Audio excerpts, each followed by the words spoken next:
I don't know if you've noticed, but a lot of actual plays that get published online are very text heavy. It's all talking or reading. And the other day, I saw an actual play where the person had been drawing images and doodling and all sorts of things. And it got me thinking about zines because that has a lot of text, but also a lot of images. And then I started thinking about art tubers and how they kind of animate some of what they're doing, but using very basic animations or just showing how positions change with slight frame differences. And then I was thinking, can I do that? Can I have a visual actual play? So that's kind of what I'm going to try and do. I feel like my videos have been very text heavy so far. I mean, I include some screenshots here and there, but I would really love to almost kind of make it feel like it's comic book graphic novel vibes, but in a video.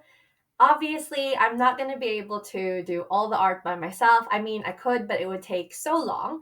So I'm going to use art that already exists, but I'm going to do it legally. So this video is just about how I'm going to legally do that.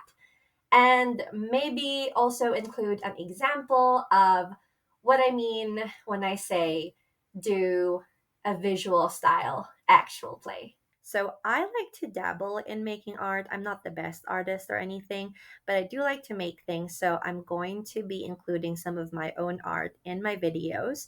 But you'll notice that there are also a lot of art that don't look like they're my style. And that's because I'm probably using images that I got from Canva or from places that say that you can use it freely, like from Reshot or um, Unsplash and other websites where you're allowed to use it as you wish. And I'll do my best to make sure I include attributions. With Canvas specifically, I'll be using images that are for the pro or the free license. And I'll just be remixing things to add some pizzazz or flavor or vibes to my videos. I think the images I'm going to use are going to be kind of mixed media in the sense that it'll be a combination of my art as well as images that I got from Canva and, put them together and manipulated to convey like a vibe. I think we need an example. So let's get one queued up for you. In the next clip, it's going to be a snippet from literally the next video or this video if you're watching the compilation.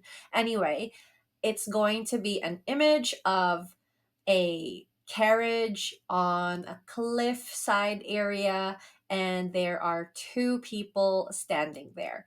The art of the background and the carriage, that's from Canva, whereas the art of the characters are made by me. So the idea is that the graphics on the screen convey the scene or the vibe or the image or something I'm trying to say about the story. I guess trying to stimulate more than just one sense. So capturing the visual element and also the listening element. Having a look at it, and she's admiring the outside, and now she wants to go in. So Sampaguita pulled the door open, yanking at it with more force than I'm trying to avoid using AI for graphics or images specifically. There is like minor AI use, like for example, this picture originally had a background and Canva has a feature where you remove the background. And I might use AI to generate some prompts for myself. I like the idea of using AI in an ethical way. So that's why limit, I'm trying to be conscious about how I use AI. So if you see images in my work, it's probably images that I have the rights to use or I made myself, not images generated wholesale by AI. So basically, my art license is either I made it, I use the Canva Pro license, I use reshot with no attribution required, or it's official game art from the games. I will declare if I use other art. Lol. Hi, it's Pat from the future. I can confirm that there will definitely be more images in the videos going forward. I'm literally editing the actual play. I keep saying it's actual play, but for real, when I'm doing the gameplay stuff, there are more images now. They're not great images, but we're gonna get there, okay?